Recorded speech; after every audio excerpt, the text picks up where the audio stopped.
Gsport 1 said. Rumid A set P7.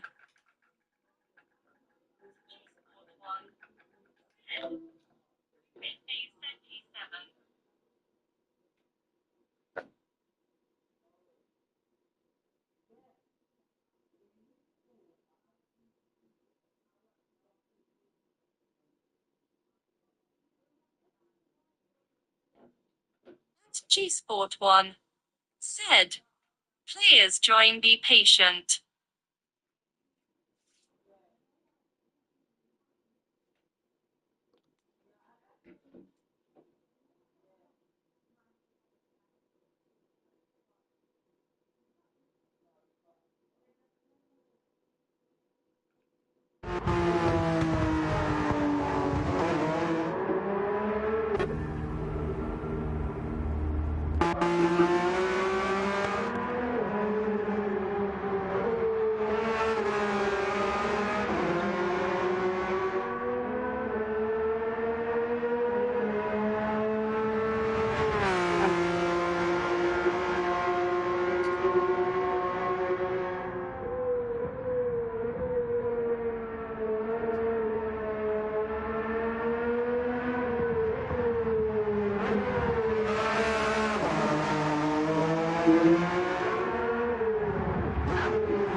This marks the fifth NLS race of 2026 for those that are in the championship fight, but preparations continue to mount for what is now a round of the Intercontinental GT Championship as well, and so that meant that next month's race has taken on increased significance for many of our manufacturers. And so let's talk about some of the storylines coming out of Top Qualify, because that was something else that earlier today we prepared ahead of next month, a special opportunity for 37 at SB9 and some of our SBX machines to head out onto track. Two-timed attempts, relatively little traffic, although we did get some yellow flags and a couple of cars that did not set times to Porsches in particular, but Neil has been drying over the course of the morning through initial 90 minutes of qualifying, through top qualifying as well, and it's a Ferrari that will get Nurburgring in the first of our 3 qualifying groups.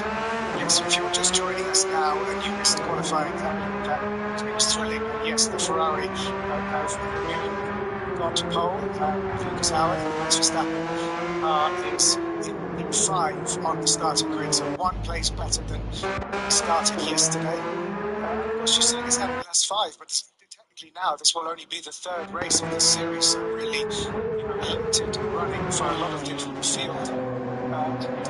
Conditions were damp, let's just say, this morning for qualifying, but luckily, while it's chilly, I mean it's 10 degrees, or if you do Fahrenheit, that's about 50 degrees, and the track will still is dry, pretty much dry all the way around, but you can see it's overcast and humid, and only pockets of sunshine as the clouds drift across this Nordschleife. And don't forget, this is on a huge scale. This circuit is unlike any other circuit in the world. So you can leave the pit lane now in bright sunshine. You could, probably not today, you can hit snow when you get to the top of the carousel. But it is a tricky circuit to predict what you're going to come across corner after corner, even notwithstanding traffic of the huge field different groups that will set off on this formation lap. You very well still have a sprinkling of snow at this time of year. You can never say never in the varying microclimates that surround this wonderful track. 3 starting groups to be split by around 5 minutes, and in this first of the groups, which is just heading out through the race section. Remember, this is the first time this season that we run the same track layout that will be used next month for the 24-hour race. So that means we cut the Mercedes-Benz arena where there's some machinery that is instead sitting in the place of where we would go racing, and run all the way down to the very bottom of the Grand Prix track, climb up through the Michael Schumacher ascent towards the half of this Grand Prix lap before you round the Sabine Schmidt curve and to Nordschleife. I was stalling slightly, trying to see if I could figure it out. There, I found the right page. About 42 cars entered this weekend in this first starting group. That's likely to come down through attrition from various bits and bobs, but 41 cars in Group 2, 49 cars in Group 3, which are the production cars indeed, because they start almost 10 minutes behind the SB9, the GT3 machinery. Effectively, the time the fastest cars are finishing the first lap, they're catching up to the slowest cars on the track. Yeah, crucially, we know we have a lot of hardcore fans. High-level motorsport happening around the world, so we really appreciate you joining us for this extraordinary race to get underway.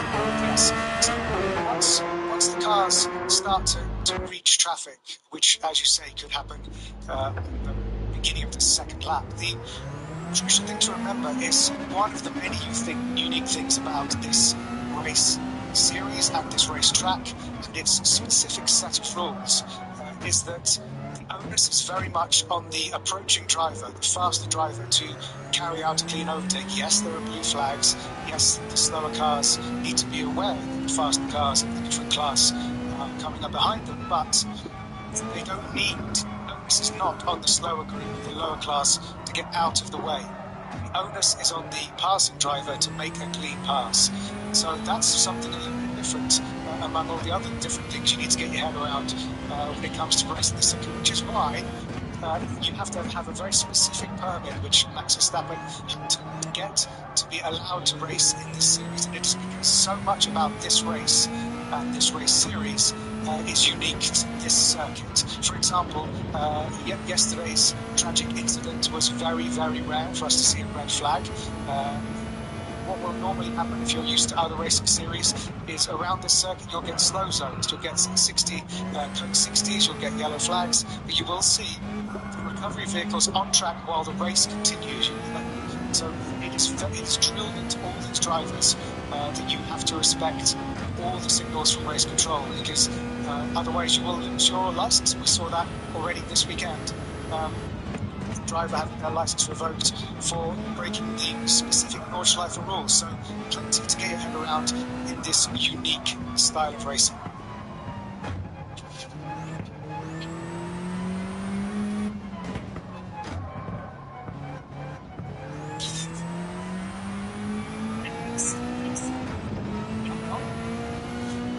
Saying you 45 still this big shot, and they always finding ways to save. Technology is all around, but technology alone is not enough. For me, drive is everything. The UQ all electric Lexus RZ.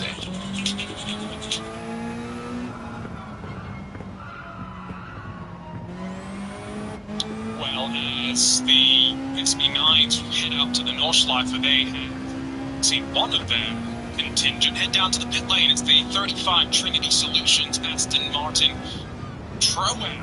She intended to start that car. Never mind, that's not actually sent out to us in the list of starting drivers.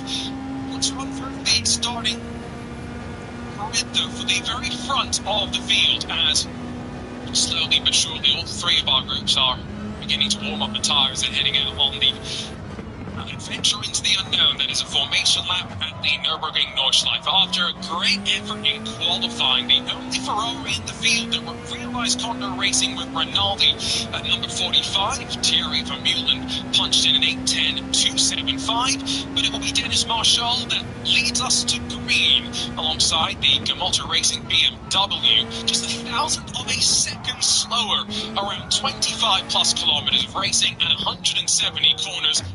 Less than a point is what covered them. Starting that car is going to be Moritz Krantz, while in third in the Scherer Sport B will be Christopher Haas, who did also qualify that car. He starts, and alongside on row 2, Thomas Preining in Grella. He splits that car with Matt Campbell, while starting in 5th position, lots of eyes will be on Max Verstappen, who does indeed take to the green flag today in that Mercedes-AMG Team Verstappen Racing, powered by Windward Racing entry. Alongside of him will be a lot of storylines. Adam Christodoulou starts the Pro Sport Racing Mercedes-AMG. However, in that car is also Chris Lullum, who Verstappen fans will recognise that name as a long-time sim racing teammate. Lullum and Verstappen combined to win NLS 9 last year, and Lullum getting ready for a crack at the 24 hours next. 7th will be the Mercedes for Schnitzelfarm Racing. Alongside of them, it's the Porsche for Lush Motorsports by Black Falcon. That's another pair of Pro-Am entries just inside of your top 10 overall. While behind them, the Mercedes-AMG Team Ravenol. They've got alongside of them Black Falcon Team EAE. That's the top 10 in your SB9 class, but we don't want to just focus on SB9. There are so many different classes to work through, and it's what makes this so interesting. In that leading group as well, as our German TV colleagues get a chance. So we had qualifying where the number 35, let's listen in. Is completely gone. We've determined on the grid, on our way to the grid, it was already cutting itself, so no power, the vehicle was just heavy. We determined it was, of course, way too dangerous to be racing like this, so we did the lap just to get the car here. And then, against DNS, we don't understand what the issue is. We don't have a solution for it at the moment. It's really frustrating, not even to be able to take part of the race. But cars were decent, and it happened here on the formation lap, not well in the race, which I think is a good scenario. If you say you don't know, or you guys don't know what the exact problem is, there's no chance of seeing you guys on the track today. Yeah, I think it's time for us. Yeah, we have to come back for 24 hours, hopefully figure everything out. But for the time being, yeah, that's our race time. Sorry for that, and best of luck to get the car back for the 24 hours. Zurück zu euch damit. Wiederum fantastic. Finest pork sausages, finest tortilla chips, that just one each. 24 group, 0, just £7. Just scan your club card and watch the prices drop. Club card accepted. Because every little helps. Tired of waiting for answers? Ask your travel assistant and get help fast. straight line. So very disappointing there for the number 35. Power steering issue, which, you know, power steering's required for your average race, but certainly here at the Nordschleife there would be no point in starting an attempt a lap without power steering. So a real shame. And obviously, the thing about this, Arjuna, is that you can restart the race. If the car gets going again, you get it back to the pits, and you can work on it and rejoin the race. But clearly, they've made the decision that it is not going to be irreparable in time for them to get out and even shake down the car again. So a real shame. So it's one DNS from the formation lap.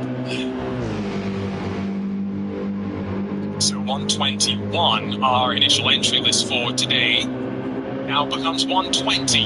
And you know that attrition always plays its part, but you go back to the shakedown part. What makes this track so unique is that because it's a public road, even if you have an issue, you may not want to limp the car back around on the track itself. But if you can pull off at the appropriate point, find a connector to one of the other public roads around, you can maybe meet up with your team or maybe even drive it back to the paddock on a flatbed potentially, get it repaired there.